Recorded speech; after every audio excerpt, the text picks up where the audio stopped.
Welcome to the Fight with Depression podcast, the podcast for people who want to improve their mental health.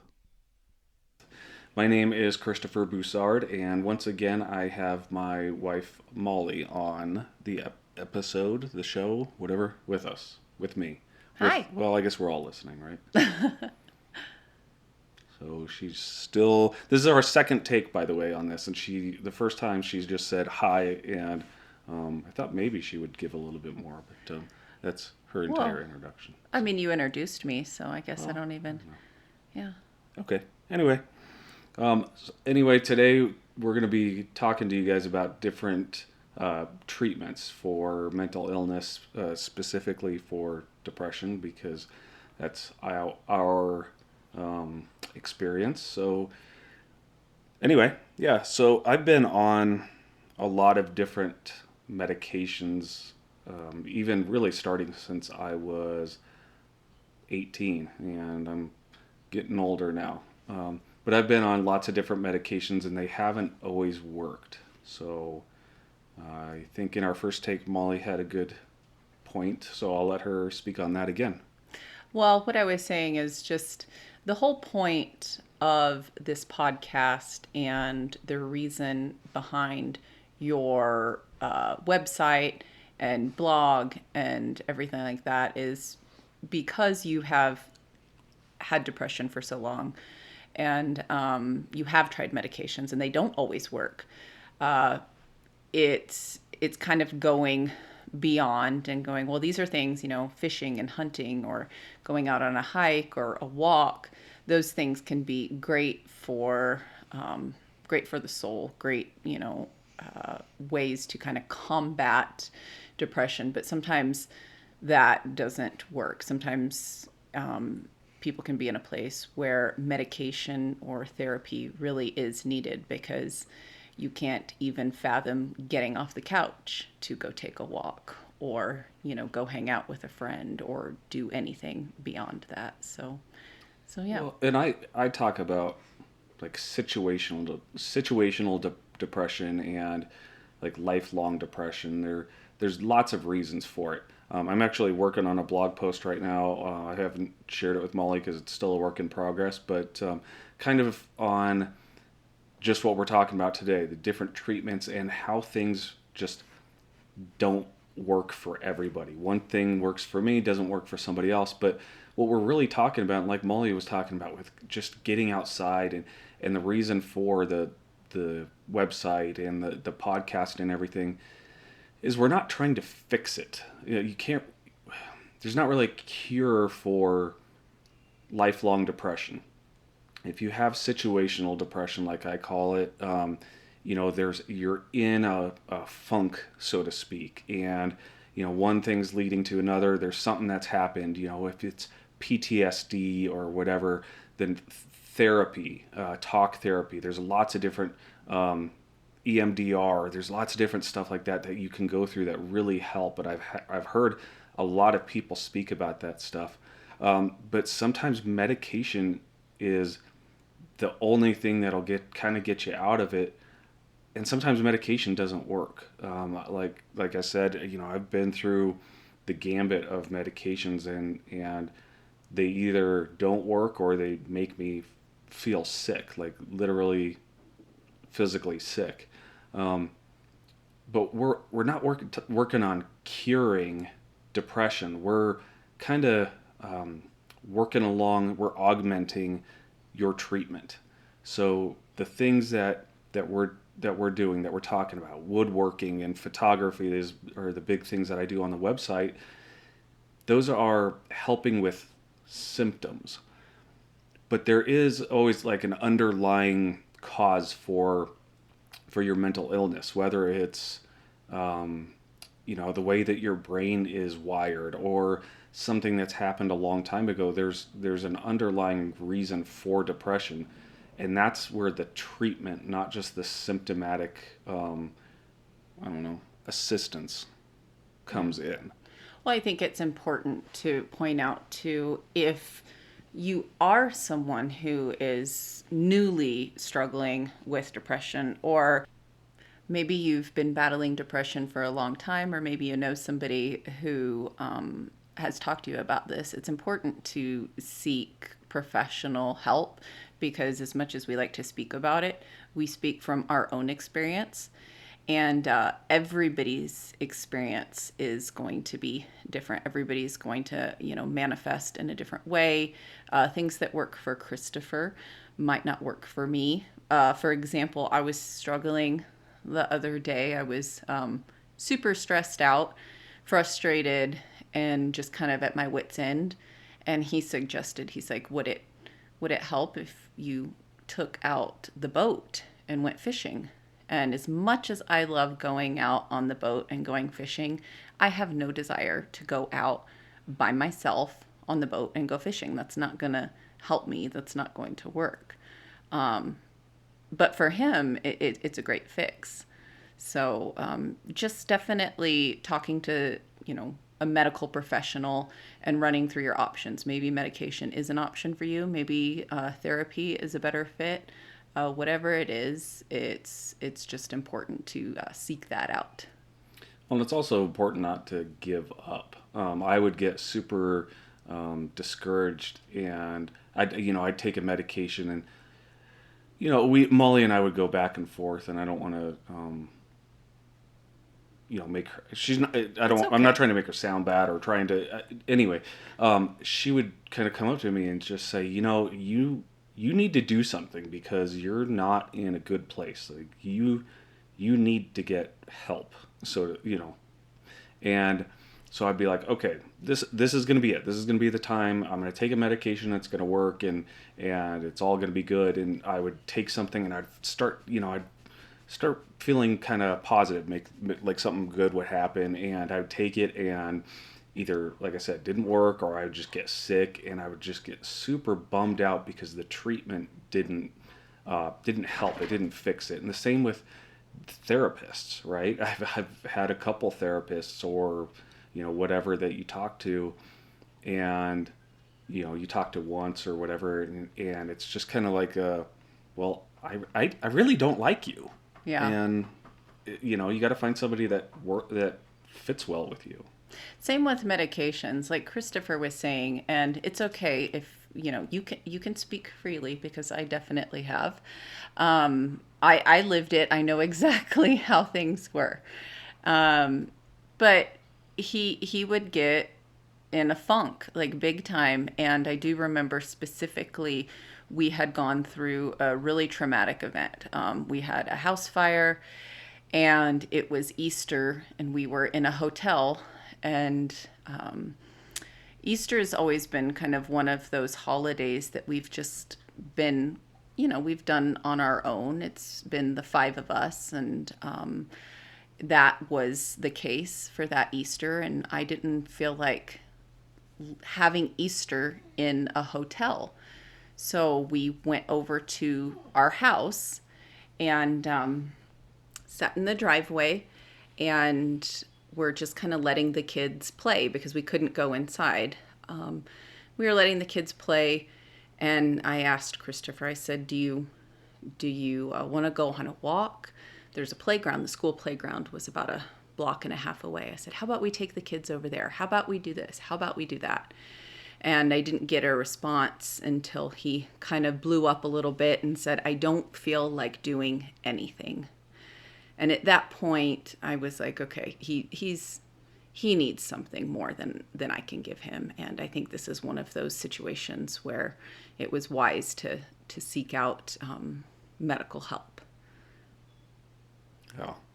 Well, and it's definitely beneficial. Like as much as it sucks having somebody tell you you need to get help, or like something needs to change, because you get in your head and you're going, I can get over this. This is just it's a bad time right now, and once all this clears, then I'll be all good. But I talk about it. It starts snowballing. You start spiraling, and you just you can't really get out of it, and you really do need somebody else to help you. And if you're on the other end, if you're in Molly's position, it's is very beneficial to speak with that person and just be honest. Like Molly said, just you're not in a good place. You are not okay. You need to get help, and you need to do something about it. And it, like I said, it sucks, and you start getting angry and resentful. But I talked about it in the last episode. It's not her fault that she's looking out for me. It's nothing against her. She's not trying to harm me by telling me I need to get help. She's looking out for my best interest, and not just my best interest. She's looking out for our kids' best interest and hers. What's it going to look like if I just keep spiraling, and now she's getting the brunt of that, and the kids are seeing it, and everybody else. It starts affecting your entire life. So if you're not getting the proper treatment, and it's going to keep going. And that the proper treatment could be anything, or it could be a combination. Maybe you're taking medication, but you also need to speak with a therapist because there's something else going on that you really need to get out. Yeah.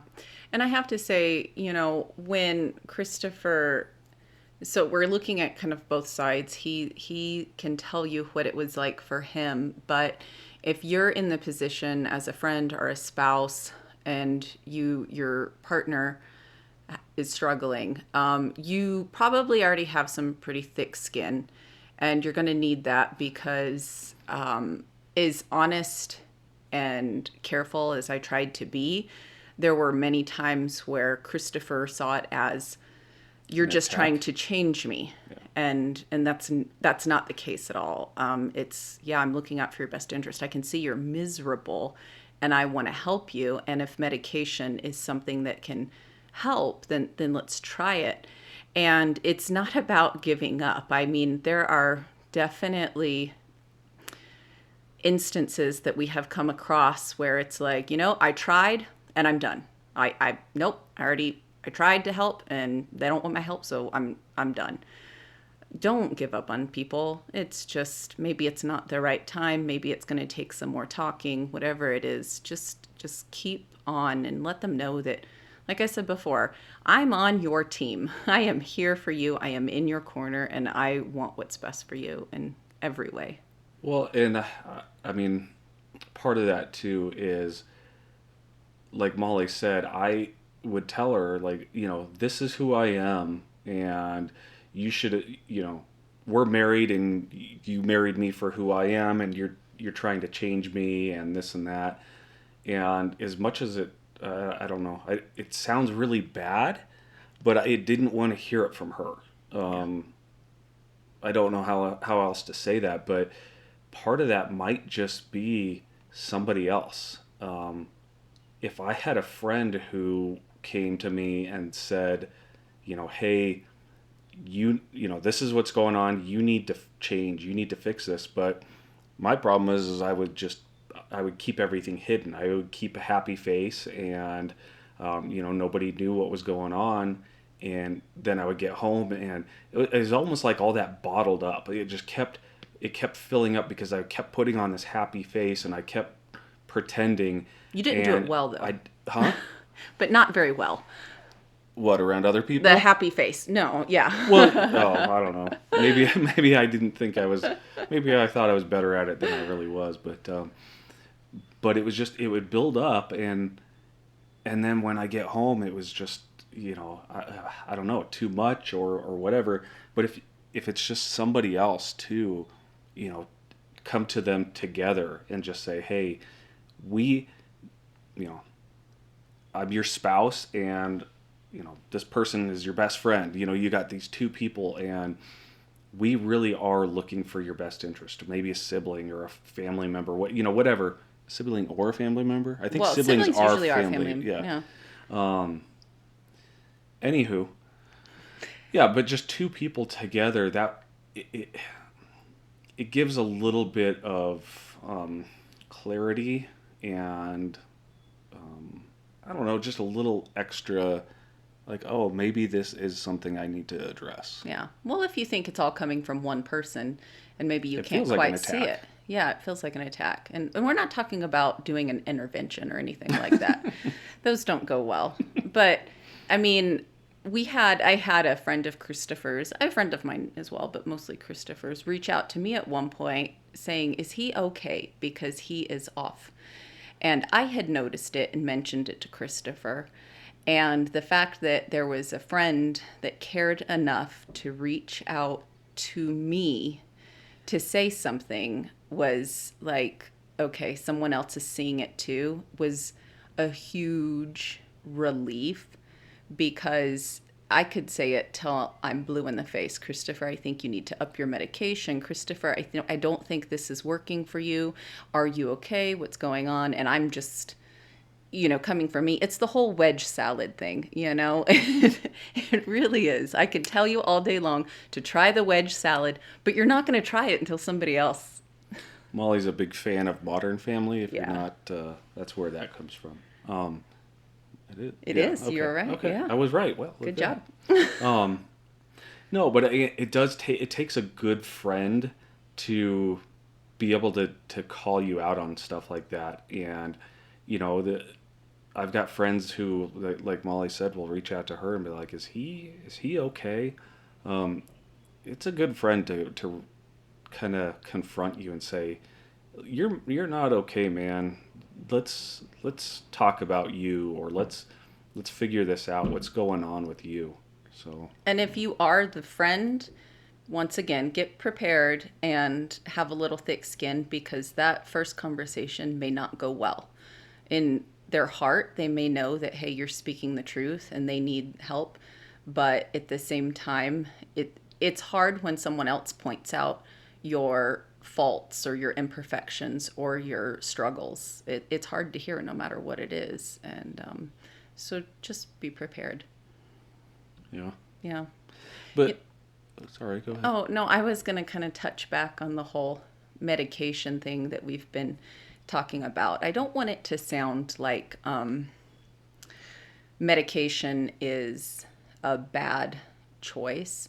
I also don't want it to sound like medication is the only option. That's why I say, really, talk to your family, talk to your friends, figure out what's best for you. Well, Talking to your doctor. Yeah, you got to talk to a doctor. You talk to your doctor, yeah. Family doctor is the first real step in that. That's kind of what I meant is, talk to your doctor, and then if they're suggesting something and you're not comfortable with it, or you are, just, kind of figure stuff out. But I think that, so Christopher's mentioned before, I sell real estate, and I was actually talking about this today when I help buyers and sellers. A real estate transaction can be very, very stressful. No matter how easy it goes, it can be highly stressful. And I'm a big promoter of education when it comes to that. And I believe that if I sit down and I explain to you, okay, this is how the whole transaction's going to work. This, if we, come across a problem, this is how we're going to deal with it. Don't expect it to be rosy and unicorns and beautiful the whole time, because it can get messy, but I'm going to be here to hold your hand and we're going to get through this together. And I've found that when I do that with people, it really takes so much stress off of the process, because they're prepared. They know what it is. And it's kind of the same thing when you go in and you're starting depression or anxiety medication. It's going to take time, first of all, for those medications to kick in, to start working. And when I say time, I'm not talking a week or 2 weeks. It can take 6 weeks to get the full effects. And you're going to have side effects. And I haven't seen Christopher, I don't think that I've seen him try something where there wasn't some sort of side effect. And it's balancing, okay, I knew there was going to be a side effect coming. This is what it is this time. I'm reaching out to my doctor. My doctor said that should go away in about another week. If it doesn't, then we'll talk again. So kind of having those open conversations and just going, it's not like you take a pill and you're cured, like Christopher said. It's a long road. It's worth it to find something that works. But it can be super frustrating when you've gone through 4, 5, 6 weeks, and either the side effects are too much or the medication just is not working for you and you have to start all over again. But you do have to be patient and be prepared for that journey. Yeah. And if you're lucky, sometimes the first medicine that you try is winner, winner, chicken dinner, and you're good to go. But most people who I've talked to, that's not the case. No. But kind of, again, circling back to a different thing, that's really why we're doing the podcast, the website, and everything. It's not for the treatment. It's for management. And not just management for people to try and improve mental health, but maintaining it. You need an outlet. You need something. And with I'm writing about it in that blog post I was talking about. With our technological world that we're living in, we spend so much time sedentary, and it's getting out that helps, and physical activity, getting your brain working, something to break the monotony. Thank you. You're welcome. Was the exact word I was looking for. I think that COVID has just given everybody brain fog and stuff. Anyway. But yeah, that's what we're doing. It's maintaining and improving, and hopefully you don't have to have these treatments like medication and therapy and everything like that. Just getting out and doing stuff and maintaining your already good mental health, that's going to be the best option, right? Well, it's the cheapest and the easiest fix for sure, is prevention. Yeah, absolutely. And I talked about it with my buddy Jordan. In the fire service, we're very reactive, and we're so used to being reactive that sometimes it's hard to be proactive and start doing these things before an issue comes around. So that's really what he's doing with Revital Colorado, a little shameless plug for him. And what we're doing here is just the proactive approach. So anyway, yeah, we're already kind of over time, but what? Oh, I thought we were going to talk a little bit more about the therapy aspect of things. Oh, okay. Well, I guess we're going to talk about therapy. Let's go. Well, I was just going to say, so this last year, I've been pretty heavily involved in some trauma therapy. You guys thought you were getting off here and you were getting ready to hit the stop button and everything, but surprise, surprise, we're going to keep going. I just keep going. I mean, sometimes you're going to have to cut me off probably. I don't know. But, anyway.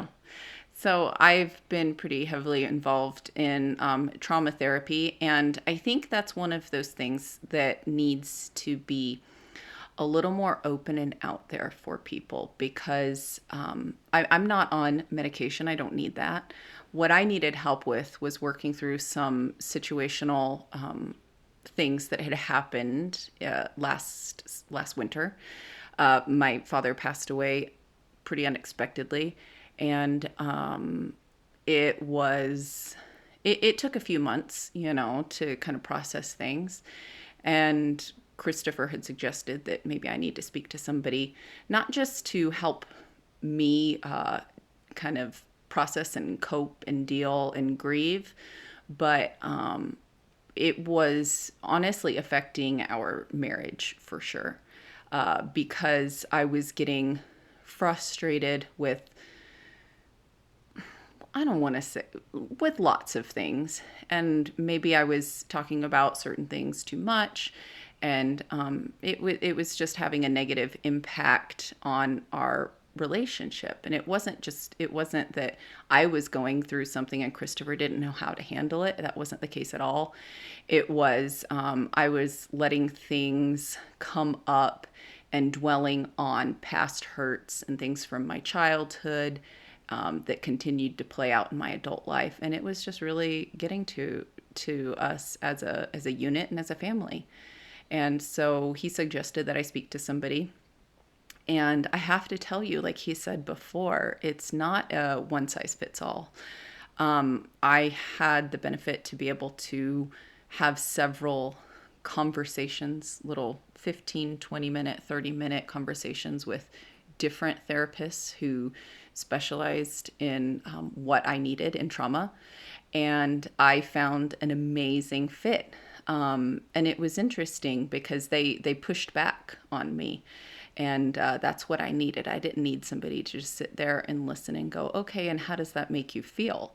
Now, maybe for some people that's exactly what they need, but for me, I needed somebody to kind of hit me upside the head with some hard truths and to make me realize that, oh my gosh, there's a lot of things deep down from your childhood that are playing out in your adult life, and we're going to work through those things and we're going to come out on top.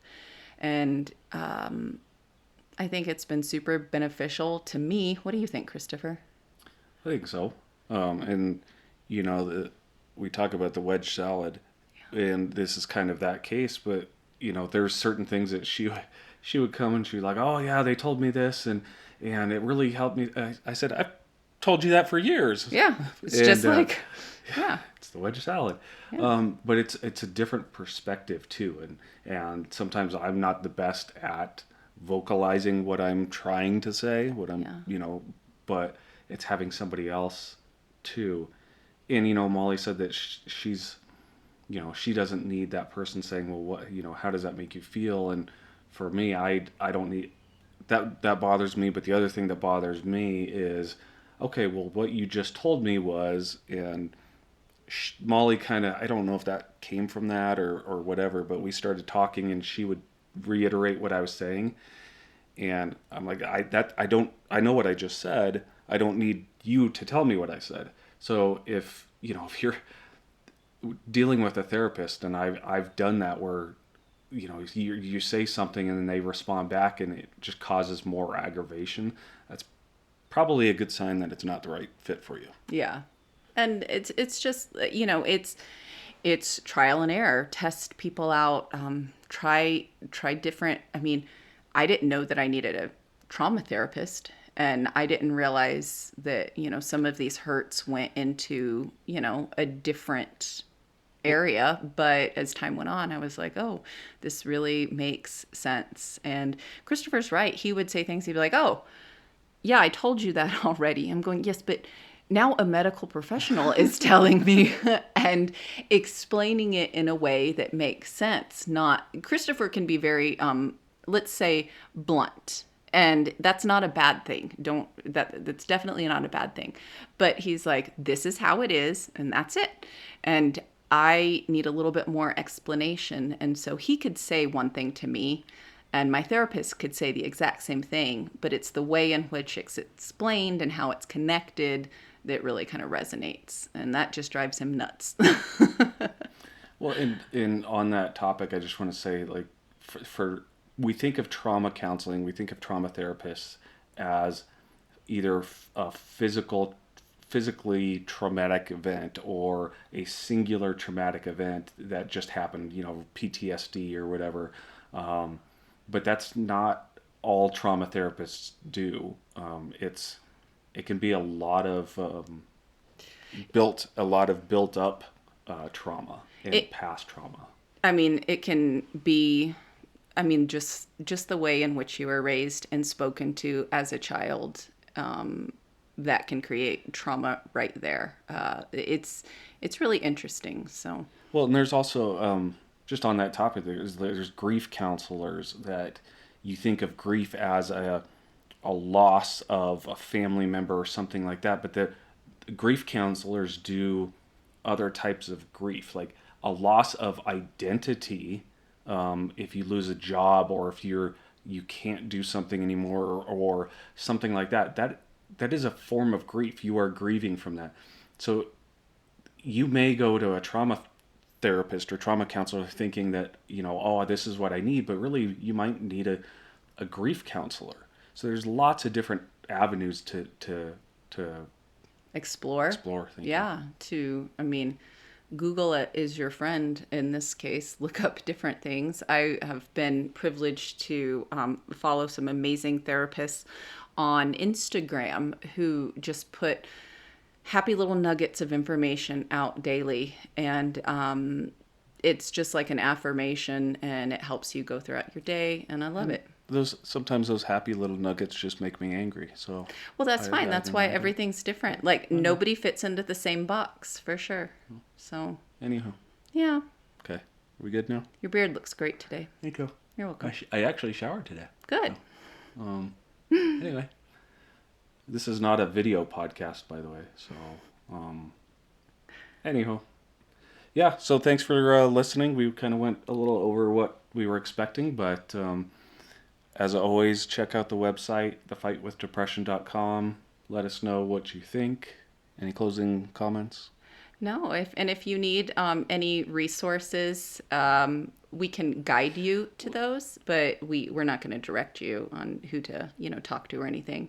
But we can definitely guide you to resources to find good counselors if needed. Yeah, I mean, if you don't know what else to, search for, what else, if you don't know where to start, Yeah. please reach out to us. We will be more than happy to work with you. Just you can go to thefightwithdepression.com, go to the contact page, and just fill it out there. Yeah. So I think, yeah. Until next time, God bless.